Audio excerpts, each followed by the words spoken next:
Good morning all of you. आज जो हम पढ़ेंगे दिल्ली सल्तनत, इंडियन मेडाइवल हिस्ट्री का एक टॉपिक है दिल्ली सल्तनत। और दिल्ली सल्तनत पे का एक वंश है, दिल्ली सल्तनत पर राज्य करने वाला ये दूसरा वंश है जिसे हम खिलजी वंश कहते हैं। तो खिलजी वंश के प्रथम शासक जलालुद्दीन खिलजी और खिलजी वंश के स्थापना के विषय में आज हम पढ़ेंगे। पिछली क्लासों में हम लोगों ने दिल्ली सल्तनत से संबंधित कई सारे टॉपिक पढ़े हैं, जैसे कि जब भी यदि आप हमारे चैनल पर इस नए हैं तो सबसे पहले या दिल्ली सल्तनत पढ़ने की शुरुआत कर रहे हैं तो सबसे पहले आप दिल्ली सल्तनत पढ़ने के पहले भारत पर मोहम्मद बिन कासिम का आक्रमण, भारत पर मोहम्मद गजनवी का आक्रमण और भारत पर मोहम्मद गोरी के आक्रमण को पढ़ें। इसके बाद से आप दिल्ली सल्तनत की स्थापना जहां होती है तो दिल्ली सल्तनत की स्थापना पढ़ें। दिल्ली सल्तनत की स्थापना में हम लोगों ने देखा है कि दिल्ली सल्तनत पर कुल 5 वंशों ने राज्य किया है और ये 5 वंश जो हैं ये हैं गुलाम वंश, खिलजी वंश, तुगलक वंश, सैयद वंश, लोदी वंश। तो ये 5 वंश हैं। दिल्ली सल्तनत का जो इतिहास है वह 1206 एडी से लेकर 1526 एडी तक चलता है। दिल्ली सल्तनत पर कुल 5 वंशों ने राज्य किया। आपने देखा कि इन 5 वंशों में पहला वंश गुलाम वंश है। गुलाम वंश के शासकों के विषय में हम पहले पढ़ चुके हैं। आप देखते हैं कि गुलाम वंश के कुल कितने शासक हुए थे। एक बार हम रिपीट करते हैं, याद करने का आप प्रयास करें कि गुलाम वंश का जो टाइम पीरियड था यह था 1206 ईस्वी से लेकर 1290 ईस्वी तक। 1206 से लेकर 1290 तक कुल कौन कौन से सुल्तानों ने राज्य किया है देखें।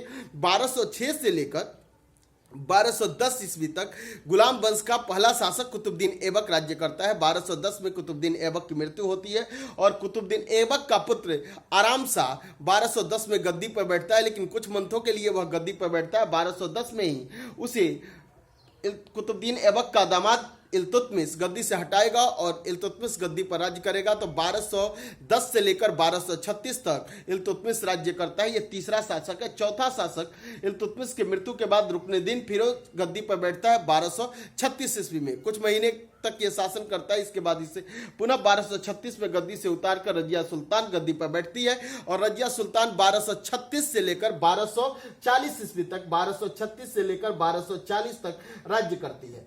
रजिया के बाद 1240 ईस्वी में बहराम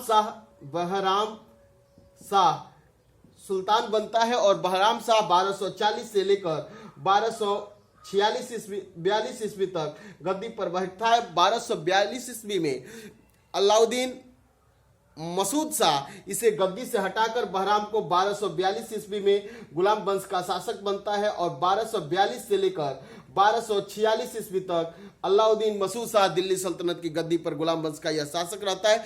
1246 ईस्वी में नसरुद्दीन मोहम्मद अलाउद्दीन मसूद को गद्दी से हटाता है और नसरुद्दीन मोहम्मद 1246 ईस्वी में दिल्ली सल्तनत का सुल्तान बनता है। यह भी गुलाम वंश का सुल्तान है। 1246 से लेकर 1266 ईस्वी तक नसरुद्दीन मोहम्मद गद्दी पर रहता है। 1266 ईस्वी में गुलाम वंश का शासक बलबन नसरुद्दीन मोहम्मद की हत्या करके गुलाम वंश का शासक बनता है, दिल्ली सल्तनत का सुल्तान बनता है। 1266 से लेकर 1286 ईस्वी तक यह सुल्तान रहता है। इसकी मृत्यु 86 में इसकी मृत्यु हो जाती है। इसकी मृत्यु के बाद इसका पोता कैकोबाद गुलाम वंश का शासक बनता है। कैकोबाद की हत्या करके जलालुद्दीन खिलजी जो है एक नए दिल्ली सल्तनत पर एक नए वंश के राज्य की शुरुआत करता है जिसे हम खिलजी वंश कहते हैं। जलालुद्दीन खिलजी कैकोबाद का एकमात्र 3 मंथ का पुत्र है कैमूर, जो शायद कैकोबाद का वारिस है। तो कैमूर्स की भी हत्या यह कर देता है और 1290 में कैकोबाद और उसके पुत्र कैमूर्स दोनों की हत्या कर देता है। इसके बाद से दिल्ली पर एक नए राज्य की, एक नए वंश के राज्य की सल्तनत में स्थापना करता है जिसे हम खिलजी वंश कहते हैं। खिलजी भी तुर्क जाति के ही लोग हैं और ये तुर्क जो हैं, अब देखिए ये एक बिल्कुल नया वंश है खिलजी वंश। खिलजी वंश का जो टाइम है 1290 ईस्वी से लेकर 1290 से लेकर 1320 तक का टाइम खिलजी वंश का टाइम है। अब इधर थोड़ा सा समझिए कि खिलजी वंश पर कौन कौन से शासक हुए, कितने शासक हुए? तो गुलाम वंश में तो शासकों का क्रम आप लोगों ने लंबा देखा और टाइम पीरियड भी लंबा था। खिलजी वंश कुल 30 वर्षों तक राज्य करता है दिल्ली सल्तनत पर, और इसमें 3 शासक हुए। जैसे सबसे पहला शासक इस वंश का संस्थापक जलालुद्दीन खिलजी है। कौन है? जलालुद्दीन खिलजी है। और जलालुद्दीन खिलजी 1290 से लेकर 1396 ईस्वी तक दिल्ली का सुल्तान रहता है। पहला शासक है जलालुद्दीन खिलजी, और जलालुद्दीन खिलजी 1290 से लेकर 1296 ईस्वी तक दिल्ली का सुल्तान रहता है। जलालुद्दीन खिलजी के बाद इसका दामाद भी है और भतीजा भी है अलाउद्दीन खिलजी।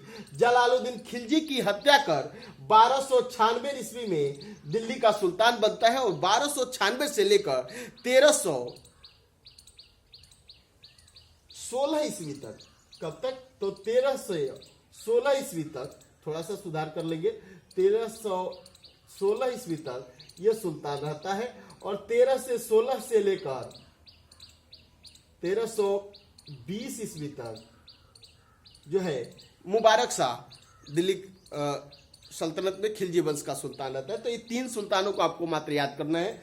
पहला है खिलजी वंश का पहला सुल्तान है जलालुद्दीन खिलजी, यह खिलजी वंश का संस्थापक भी है। और उसके बाद इसका भतीजा हुआ अलाउद्दीन खिलजी, जो 1296 से लेकर 1316 तक दिल्ली सल्तनत का सुल्तान रहता है। इसके बाद से इस खिलजी वंश का सर्वाधिक प्रतापी सुल्तान भी कौन है? अलाउद्दीन खिलजी। इसके बाद से इस वंश का अंतिम शासक है मुबारक शाह खिलजी, जो 1316 में गद्दी पर बैठता है और 1320 तक खिलजी वंश की गद्दी पर रहता है। तो खिलजी वंश का संस्थापक है जलालुद्दीन खिलजी और अंतिम शासक है मुबारक शाह खिलजी। क्लियर हो गया? खिलजी वंश का इतिहास मात्र 30 वर्षों का इतिहास है, और इस वंश का सर्वाधिक प्रसिद्ध शासक अलाउद्दीन खिलजी है। अब देखें कि खिलजी वंश का इतिहास शुरू करने के पहले इसके बैकग्राउंड पर ध्यान देते हैं कि इसके पीछे की क्या घटनाएं थी। तो आपने देखा था कि गुलाम वंश का शासक बलबन था, जो नसरुद्दीन की हत्या कर जहर दे दिया था, हत्या नहीं साजिश बस जहर दे दिया। और बलबन ने 1266 ईस्वी में दिल्ली की गद्दी प्राप्त की, और 1266 से लेकर 1286 ईस्वी तक यह दिल्ली का सुल्तान रहा। 1286 में एडी में बलबन की मृत्यु हो जाती है, और बलबन की मृत्यु के बाद उसका पोता कैकुबाद शासक बनता है। कौन बनता है? कैकुबाद।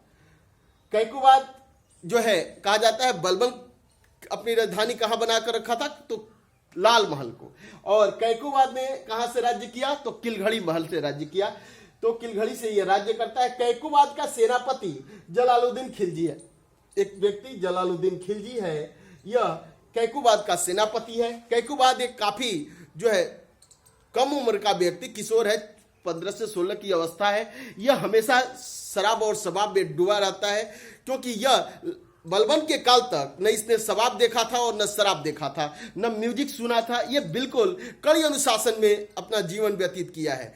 जैसे ही बलबन की मृत्यु हुई है, यह अपने को काफी स्वतंत्र महसूस कर रहा है और चाहता है कि सभी तरह के ऐशो आराम, सभी तरह की लग्जरियस चीजों का प्रयोग कर लूं।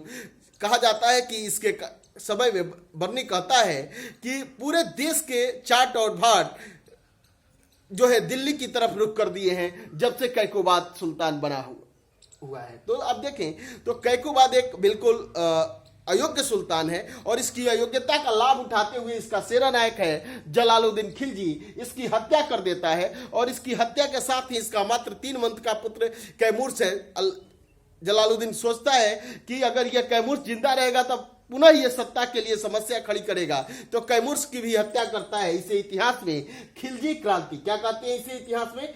खिलजी क्रांति के नाम से जानते हैं। खिलजी क्रांति कब? तो 1290 में हुई। बिल्कुल याद रखेंगे। किस घटना को? जलालुद्दीन खिलजी द्वारा गुलाम वंश के अंतिम शासक कैकुबाद और कैमूर की हत्या कर एक दिल्ली सल्तनत में एक नए वंश की स्थापना की इस घटना को इतिहास में खिलजी क्रांति के नाम से जानते हैं। अब देखेंगे जलालुद्दीन खिलजी ने एक नए वंश की स्थापना की, इसे इतिहास में खिलजी वंश कहते हैं। क्लियर हुआ? मुझे विश्वास है कि यहां तक आप समझ गए होंगे कि खिलजी वंश में कुल 3 शासक हुए, जलालुद्दीन खिलजी, अलाउद्दीन खिलजी और मुबारक शाह खिलजी। इस वंश का प्रथम शासक जलालुद्दीन खिलजी है और अंतिम शासक मुबारक शाह खिलजी है। मात्र यह वंश 30 वर्षों तक राज्य किया है। पहला शासक जलालुद्दीन खिलजी 1290 से लेकर 1296 तक सुल्तान रहा। दूसरा शासक अलाउद्दीन खिलजी 1296 से लेकर 1316 तक सुल्तान रहा और अंतिम शासक मुबारक शाह खिलजी 1316 से लेकर 1320 तक सुल्तान रहा। अब इसमें आप लोगों ने देखा कि गुलाम वंश के अंतिम शासक कैमूर्स की हत्या कर जो है जलालुद्दीन खिलजी 1290 ईस्वी में एक नए वंश की शुरुआत करता है, जिसे हम इतिहास में खिलजी वंश कहते हैं। अब थोड़ा सा हम जलालुद्दीन खिलजी के विषय में जाने। अब जान ही गए 1290 से लेकर 1296 ईस्वी तक दिल्ली की गद्दी पर जलालुद्दीन खिलजी राज्य करता है। गुलाम वंश के अंतिम शासक कैकोबाद की हत्या कर 1290 में खिलजी वंश का शासन दिल्ली सल्तनत पर शुरुआत करता है। 1290 में खिलजी वंश का शासन दिल्ली सल्तनत पर शुरुआत करता है। क्लियर हुआ? अब देखेंगे खिलजी वंश का संस्थापक कौन है। तो खिलजी वंश का संस्थापक है जलालुद्दीन खिलजी। खिलजी वंश 30 वर्षों तक दिल्ली पर राज्य किया है, ये आप लोगों को मैंने समझा दिया। करता है 1290 से लेकर 1320, कब तक? 1290 से लेकर 1320 तक के काल को हम क्या कहते हैं? खिलजी वंश का काल कहते हैं। जलालुद्दीन खिलजी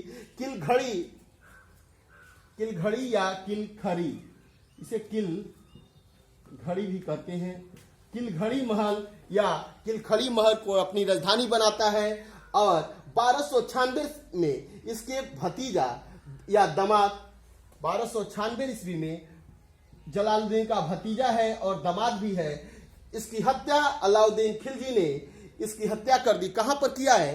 तो कड़ा मानपुर में किया है। ये कड़ा मानपुर आज उत्तर प्रदेश के इलाहाबाद के पास स्थित है। उस समय की स्थिति ये थी कि अलाउद्दीन खिलजी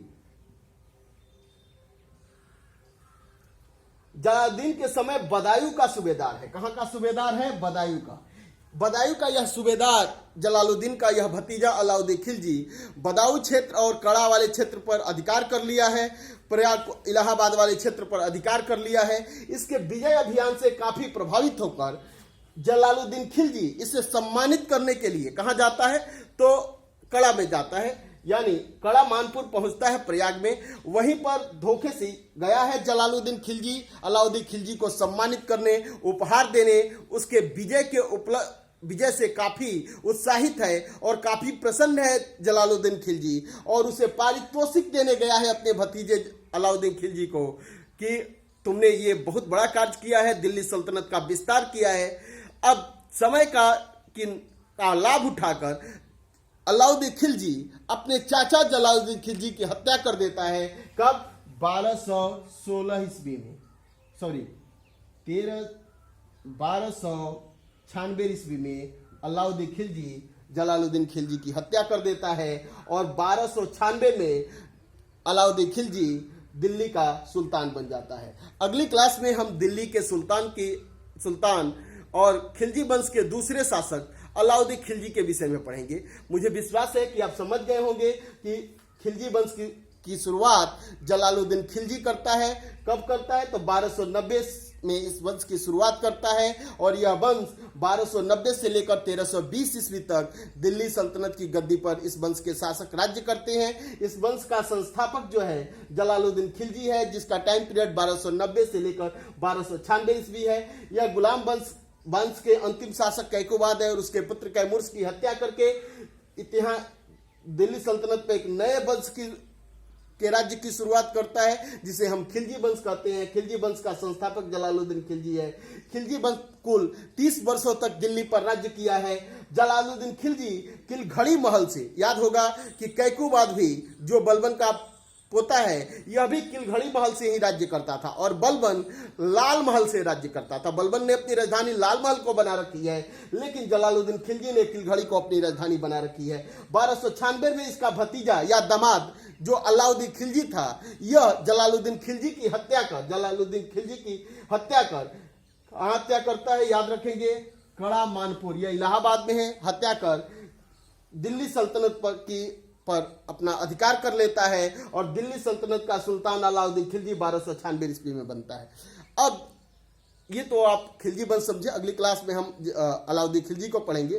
बिल्कुल ये क्रम से रखेंगे तो आपको याद करने में सहूलियत होगी, इतिहास आपके लिए सरल हो जाएगा, कुछ भी याद नहीं करना पड़ेगा। जिस तरह से मैं लगातार फर्स्ट क्लास में जब भी पहली क्लास शुरू किया तो मैंने बताया कि आपका क्रम क्या होना चाहिए। अब देखिए, एक अमीर खुसरो व्यक्ति हैं, ये मध्यकालीन इतिहास के काफी विद्वान व्यक्ति हैं, इनके विषय में हम थोड़ा सा समझेंगे। ये सांस्कृतिक महत्व के व्यक्ति हैं।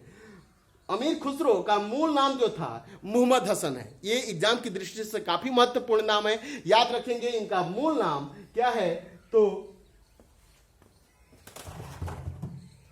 इनका मूल नाम महमूद हसन है। क्या नाम है इनका?